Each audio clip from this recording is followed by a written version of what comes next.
Hey, y'all, Scott here. Ever wanted to help support the show and own silver at the same time? Well, a friend of mine, libertarian activist Arlo Pignati, has invented the alternative currency with the most promise of them all. QR silver commodity discs. The first ever QR code 1-ounce silver pieces. Just scan the back of one with your phone and get the instant spot price.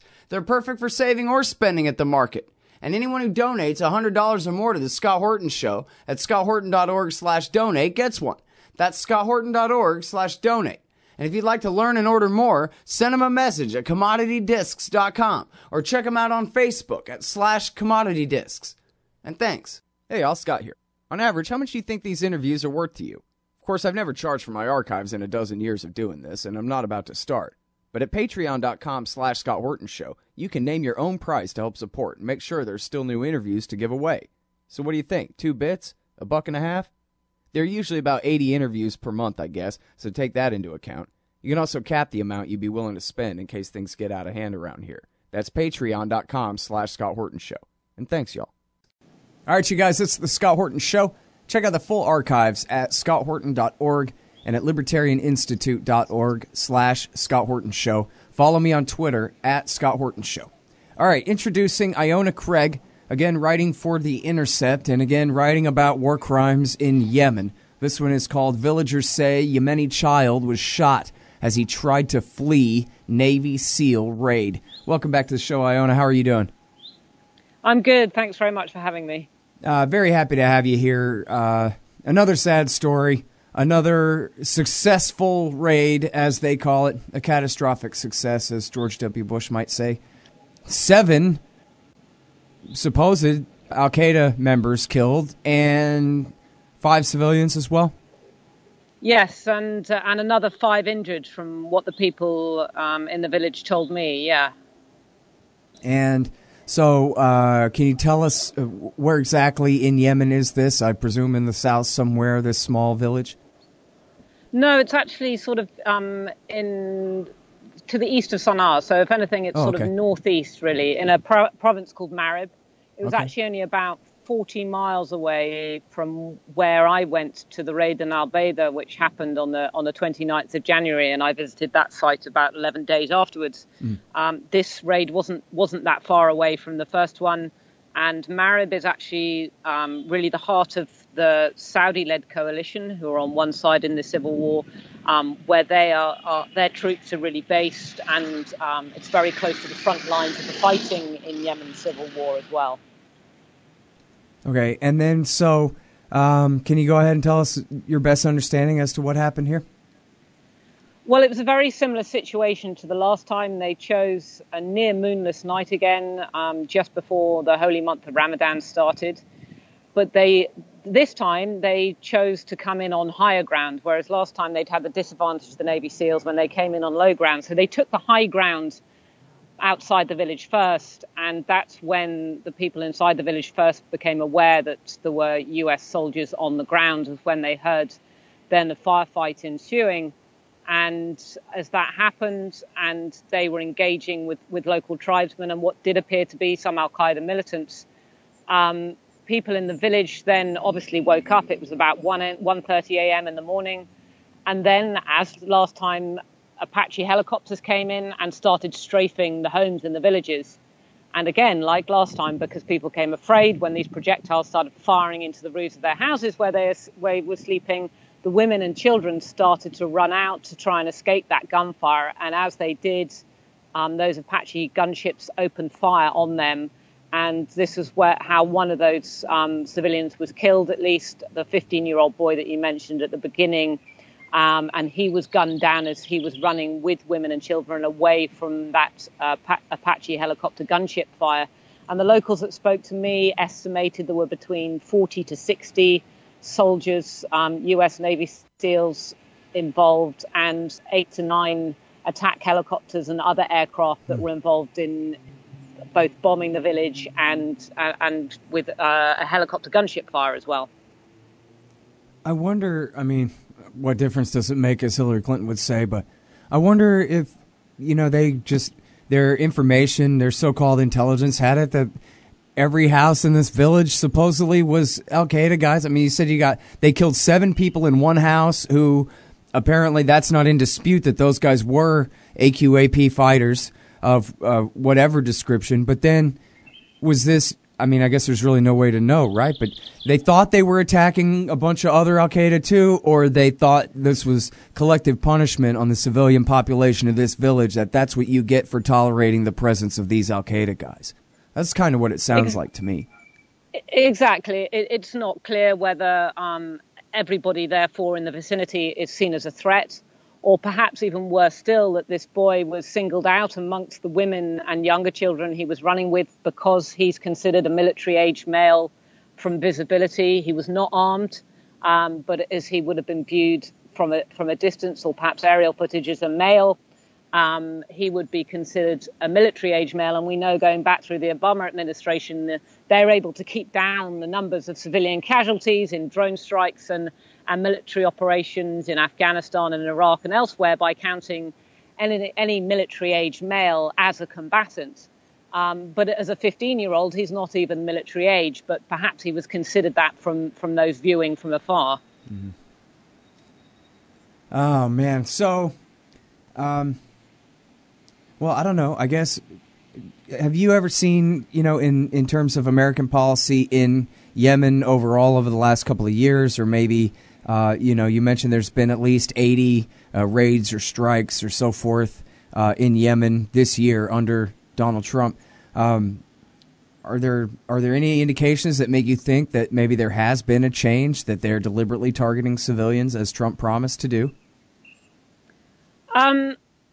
That's unclear, but what does appear to be happening is there is certainly less concern or less consideration given to civilian casualties.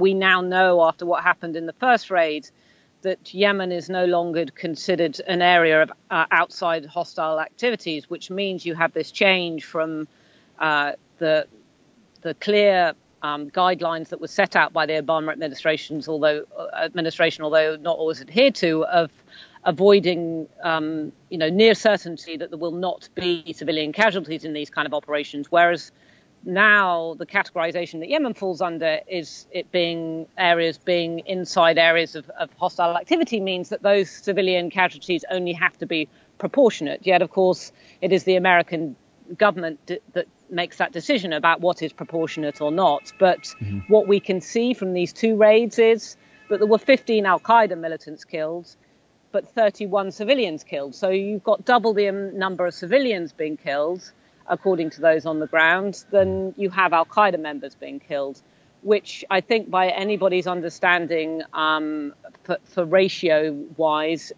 is pretty astonishing, really. And certainly, even the American government's own estimate in Yemen is that there are approximately 4,000 Al-Qaeda militants, AQAP militants in the country. Now, if the American government decides that they want to try and kill every single one of those AQAP militants, that means at this current rate, they'd have to kill 8,000 civilians in the process. Mm-hmm. So, yeah, I think it's deeply troubling now what's been happening under the Trump administration, because there seems to be a complete disregard for civilian life in these kind of operations. Mm-hmm. As far as that goes, remember McChrystal's insurgent math: for every one you kill, you get 10 more. For every 2, you get 20. So... yeah, and I think that was quite clear with one of the tribal leaders I spoke to after this raid. He was absolutely exasperated because he'd been trying through tribal mediation to push AQAP out of his tribal area. And he'd been trying to negotiate with local tribal leaders in order to do that. He'd been receiving no support from the government to do that, or from the Saudi-led coalition to do that. And what's happened now is the US Navy SEALs went in there and killed family members of those who were needed to help push AQAP out. So actually, they've, exactly as you say, they've created more problems than they've solved, because those people now will not only be totally alienated, but they're very much against now any kind of attempt, military or otherwise, to take action, because they've lost family members to the US, and a lot of those family members had been fighting even on the side of the Saudi-led coalition that the Americans, of course, supporting. So they're not only killing civilians, they're shooting people effectively on their own side in this war, and they're shooting people that are actually needed to push out AQAP and get rid of them from the tribal areas in Yemen where a lot of these problems are alleged to sort of take root. Mm-hmm. Well, it seems a miracle to me that this war, the latest iteration, I guess, of this war has been going on for 2 years, and so far we haven't had any CIA drones shoot down any U.S. Air Force planes. But I'd like to see that, actually, for these guys to go ahead and tangle it up, since apparently we have Special Forces and CIA targeting Al-Qaeda, and we have the U.S. Air Force flying for Al-Qaeda in their war against the Houthis. So it seems like, at one of these points, just like on the ground in Syria where you have CIA and JSOC forces going to battle against each other, that would happen sooner or later here in Yemen. Or maybe they finally have a single command authority there? Sure. I think the issue with that in Yemen particularly is the history of U.S. Involvement there and where they get their intelligence from. And they're working closely with the UAE, the United Arab Emirates, who were also involved in this raid. They were involved in the previous raid. And it appears anyway that the intelligence that they're getting is coming from the UAE and quite possibly from their old contacts within Yemen's National Security Bureau, which large parts of it were trained actually by the Americans. Now, the National Security Bureau is on the opposite side of them in this war. They're still loyal to Ali Abdullah Saleh, the former president, who was an ally of the US in the counterterrorism war up until 2014 and early 2015. And certainly the UAE would also be relying heavily on intelligence coming from that side as well. So it is quite possible that the intelligence that led to both this raid and the previous one is being fed to them by Saleh loyalists who are, of course, opposed to these very tribes that have been bombed and affected by both of these raids. And I think that's a big question in all of this, and something that I raised in my report this time is it really does beg some serious questions about where the Americans are getting their intelligence from for these kind of operations. Mm-hmm. And now it does seem that they seem to be more ready to carry them out. We hadn't seen these type of operations being used on a regular basis or any kind of basis really under the Obama administration, except for in kidnap situations, really, bar one scenario. So, yes, this is the third U.S. Navy SEAL now raid in Yemen since the Trump administration took office. The second one was abandoned at the last minute. It's not quite clear why. But, yes, there are serious questions about where their intelligence is being gathered from. Mm-hmm. Well, and so, I talk with Nasser Arabi from time to time. I guess I need to catch back up with him again. But, he's a former New York Times reporter, runs Yemen Now, YemenAlan.com, and reports out of Sana'a. And he says that the Saudi forces and the Al-Qaeda forces have basically been indistinguishable from each other. That the people on the ground that the Saudis are backing, he calls them Al-Qaeda, ISIS, one and the same, only kind of with a hyphen or something, because he says for example, like the Nusra-ISIS split in Syria is far more severe than the split between the two groups in Yemen, where they're much more interchangeable. But he's saying that, in fact, even some of the leaders, some of the people in the Hadi government, the pseudo-Hadi government, the would-be Hadi government, are actually on the State Department, Treasury Department's terrorist list. That these guys are Al-Qaeda financiers and Al-Qaeda guys, that's who we're fighting for there. Which I guess I'd like to know everything you think about that, and then also if you can go back to the role of the UAE and whatever splits there are between the Saudis and the UAE and their coalition about what it is exactly that they're trying to achieve and who it is that they're backing. Because I guess we've seen them on opposite sides in Libya and on at least somewhat different sides in Syria sometimes. Yeah, I think just to address the first point, Al-Qaeda in the Arabian Peninsula has always been a tool used by the political powers in Yemen and by the regime and by the political elite. Now, of course, what's happened in Yemen, because of the civil war, that political elite is split. So you have Saleh on one side and his former most senior commander, a guy called Ali Mohsen al-Ahmar, on the other. Al-Ahmar is now the vice president. And they both have a long history of using Al-Qaeda for their own political gain in the past, but of course they were both on the same side in the past. So now, yes, certainly Al-Qaeda militants have been fighting on the side of the Saudi-led coalition. I've seen them myself on the front lines in the fighting, certainly in the south, in Aden, and in the central city of Taiz. But then if you look at the asymmetrical attacks, things like the suicide bombings, assassinations, those have all been happening against the Saudi-led coalition and Emirati forces and have been attacking the anti-Houthi side. And I think this is where you see it playing out, therefore. You've got the actual fighters being used by the Saudi coalition side, if you like, the anti-Houthi side, whereas these asymmetrical attacks which are happening and the assassinations particularly appear to indicate that they're being influenced by the Houthi/Saleh side in this war. Mm-hmm. So I know that's probably quite difficult for people to get their heads around, but I think if you look at AQAP rather than as this scary monster that we like to put them up as, and rather as a local armed group like any other tribe, let's say, in Yemen, you can find tribes in Yemen, and certainly in that area in Mareb where the latest raid happened, you'll find people from the same village. And some of those men will go and fight during the day on one side of the front lines with the Houthis, and some from the same family will go and fight on the other side. And they'll still come back and live together. And that's a kind of quite a Yemeni quirk, if you like.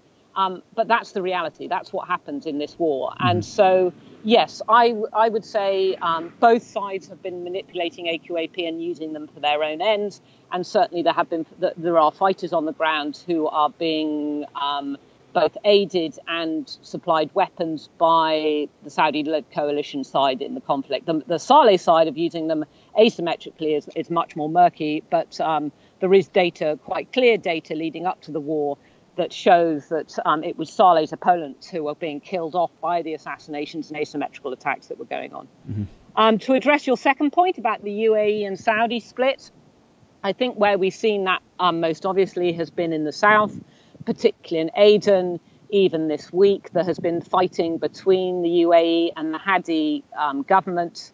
And that, again, is because the UAE is very anti-Islam, which is Yemen's manifestation of the Muslim Brotherhood, if you like, and is closely aligned to the Vice President, Ali Mohsen al-Ahmar, who I already mentioned, and is tied to Hadi in the same way. So the Emiratis, really, despite the fact that they are fighting Saleh and the Houthis, would rather see Saleh back in power than let the likes of Ali Mohsen al-Ahmar and Islah, i.e. the Muslim Brotherhood, back in power in Sana'a. So you have now an inter-conflict going on within the Saudi-led coalition side, which pits Hadi and Islah and his vice president Ali Mohsen al-Ahmar against the Emiratis, who have now taken on the cause of the southern separatist movement, who are calling for succession from the north. And you've seen fighting in the south as a result. There's been fighting this week. There was fighting when I was there back in February. And that looks set to continue. The Saudis are slightly stuck in the middle of all that. And certainly the separatists, the southern Yemenis, are trying to show that they are still on side with the Saudis as well as the Emiratis in that fight. But certainly the Saudis have been the main sponsor of the Islah fighters elsewhere in the country, and have been sponsoring a lot of the Salafist militias as well, which have now sided with Hadi. So, of course, now, you're probably aware, or some of your listeners may not be, that this then feeds into a broader dispute that has broken out in the last week or so between Qatar and Saudi Arabia. And there's a huge fight within the GCC, the Gulf Cooperation Council community, between with Qatar. And of course, Qatar has long been a supporter of the Muslim Brotherhood and parties like Islah. So all of that regional political instability also feeds into what's happening on the ground in Yemen. Mm-hmm. Yeah, in fact, Qatar was actually who I was thinking of when I was saying we've seen the somewhat splits between them and the Saudis in Libya and in Syria when I said UAE there, because you've had, like, for example, I guess Saudi backing al-Nusra while Qatar backs Ahrar al-Sham, which is the Muslim Brotherhood there, that kind of thing, right? Sure. I mean, so they're sort of on the same side, but they're rivals on the same side. Exactly, and Qatar has, let's say, slightly better relations, or wants to have better relations with Iran because they're more immediately affected given their geographical location. But also, going back to what you mentioned about the supposed AQAP guys being listed by the US Treasury for aiding and abetting and giving financial aid to Al-Qaeda in Yemen, really, even if they're the small fish in the pond. If the US Treasury really wanted to do something about the financing of Al-Qaeda largely, and a QAP even in Yemen.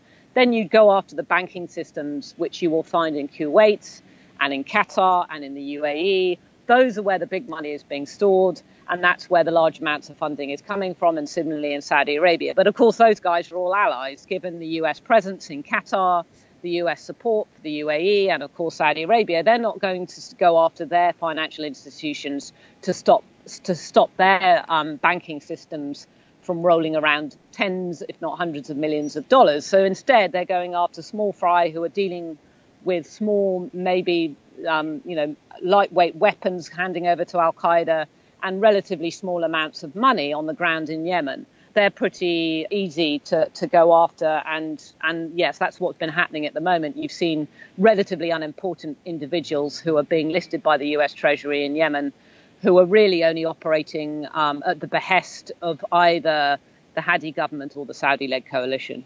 Right.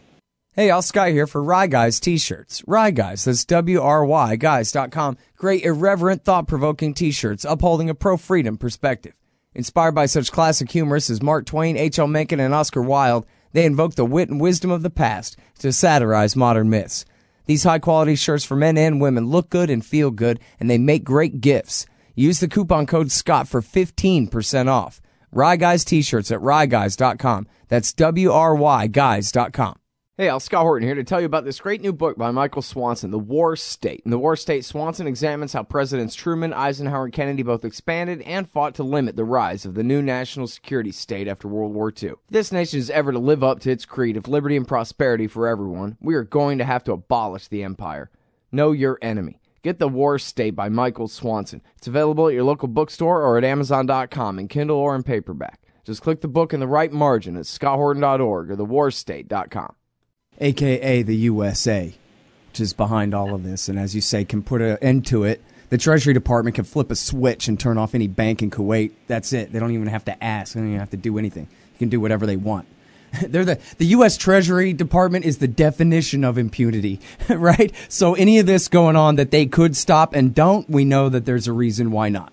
And in fact, in this case, it's pretty easy. We see the reason why not. America's on Al-Qaeda's side again. Even if we are attacking, we have our SEALs attacking them, the rest of our policy is to back their coalition against the former U.S.-backed dictator and his allies, the Houthis. Which brings me to my next question, which is, isn't it the case that more than 2 years into this thing, they're no closer to taking Sana'a, and they're no closer to kicking the Salah and Houthi coalition out of power, and this thing is just mass murder without end and without even a hope from the perpetrator's point of view that they could ever actually be successful in achieving the goals that they've outlined as the reason for their policy in the first place? Yeah, absolutely. Although you'd kind of hope that then they're never going to attempt a military solution to pushing the Houthis and Saleh out of Sana'a, because that would be absolutely disastrous for the civilian population. So I think everybody hopes it would never come to that they would try and seize Sana'a militarily. But yes, they're certainly no closer to that aim of reinstating Hadi or removing the Houthis anyway, whether it be politically or militarily. And of course, there's been a lot of talk about a military operation happening on the Red Sea coast against the port of Hodeidah. Mm-hmm. But there's been a lot of talk about that happening since probably last fall. And it hasn't happened. Primarily, it didn't happen because the Emiratis were told by the Obama administration that it was likely to be military suicide and that they weren't going to back them. And I think now, particularly after Trump's visit to Riyadh, that the Saudis were really hoping that the Americans this time would step up and increase, their military involvement and certainly even involve themselves or commit to helping the Saudi-led coalition in further military offences. That doesn't appear to have happened, and hopefully will not. There should be some sensible heads in the Obama administration who are advising on that, because again, that would be an absolute disastrous situation for the civilian population in Yemen. Yeah. Well, unfortunately for us, it was the lunatics in the Obama administration that set this whole thing in motion, and now we're relying on the lunatics in the Trump administration to keep it reeled in and from going too far, which is much, much worse. So I don't really know. Although I guess, as you're saying, this long-rumored attack on the port hasn't happened yet, and that must be because the Americans are saying hold off, right? Yeah, that was certainly the case at the end of last year, and now it appears the Trump administration isn't willing to offer that military support that the Saudis were clearly holding out for after they saw Trump getting into office. But I think Trump on this type of thing is almost impossible to predict, as many people are aware, both within lawmakers and the Trump administration, that if that military operation did go ahead, it would push Yemen into a state of famine, which it's already so close to. But I think, we know that Trump is impossible to predict, and we don't, nobody really knows if he's going to wake up next Wednesday morning and make a decision that could prove catastrophic to the situation in Yemen right now. Yeah. I mean, that's the whole thing. Is our first premise of our understanding of the president is that he doesn't understand. So, if James Mattis says, look, it's the rise of the Persian Empire and everything wrong in Yemen right now is all Iran's fault because they're the force behind the Houthis, Trump doesn't have the wherewithal to go read a couple articles and see if that's really right or not at all. He's basically just clay in the hands of his advisors when it comes to this kind of thing. And so, who knows? And Mattis himself doesn't seem like, he seems at least as much of a fool as a liar when you listen to him say things like, well, gee, how come ISIS never attacks Iran? Well, because there's a whole Shiite Iraq between them. But meanwhile, the Iranians are in that Shiite Iraq killing ISIS guys all day, every day, as they have for the last 3 years straight. And in fact, if you want to go back 4 years, they were killing them in Syria, too. So what is he talking about? And I'm not even sure if he's lying there. When I read that quote, it seemed to me like he really thought that. He sounded like a complete idiot, but he sounded like he really believed that. And that's the Secretary of Defense who is holding Trump in his hands, who clearly is prepared to believe the worst about, and not just the worst, but just completely pervertedly wrong takes on what all is happening in the Middle East. I mean, the one hope that I think that we do have is that Trump has proved that a lot of what he says is just purely rhetoric, and particularly given the speech he made in Riyadh recently, which was very much attacking Iran and obviously bolstering Saudi Arabia's position in that regional rivalry. That a lot of what he says, whether it's about Middle Eastern foreign policy or domestic policy, is rhetoric, and a lot of it turns out to be empty rhetoric. And so, as much as that's not going to help the diplomatic situation between the US and Iran, I also think that he's probably just as likely to completely switch and say the absolute reverse given another 2 months and standing in another city behind another podium. Mm-hmm. There is a clear now sort of trajectory of flipping what he's saying to suit the moment. And so, we can only hope, and certainly in the situation of Yemen, that is the case, and that they don't kind of take the Houthis to be a proxy for Iran as the Saudis do, although Trump has already pretty much called them out as such, but certainly don't decide to push that militarily. Yeah. All right, now, so to bring it back to this raid here, it's the real subject of our discussion. Did your sources confirm the story that came from Reprieve about the old man, the blind old man? They said he was at least 70 years old, could have been 80. I mean, in Yemen, people don't hold ID cards. And so once you get over the age of 70, you'll ask a 70-year-old man how old they are. And they kind of don't know once they get beyond a certain age. Nobody that I spoke to could confirm the story about him greeting the SEALs when they arrived. And I think that's probably because the people I spoke to were further down in the valley. And as I mentioned at the beginning, the SEALs came in on the higher ground to take that higher ground so that they were in a strategically beneficial position. And that appears to be where he was killed. So yes, certainly that 70-year-old was killed. And yes, as Reprieve reported, according to their accounts, he was shot dead because he was partially blind, and he went up to greet the SEALs because he thought they were visitors coming into the village. Yeah.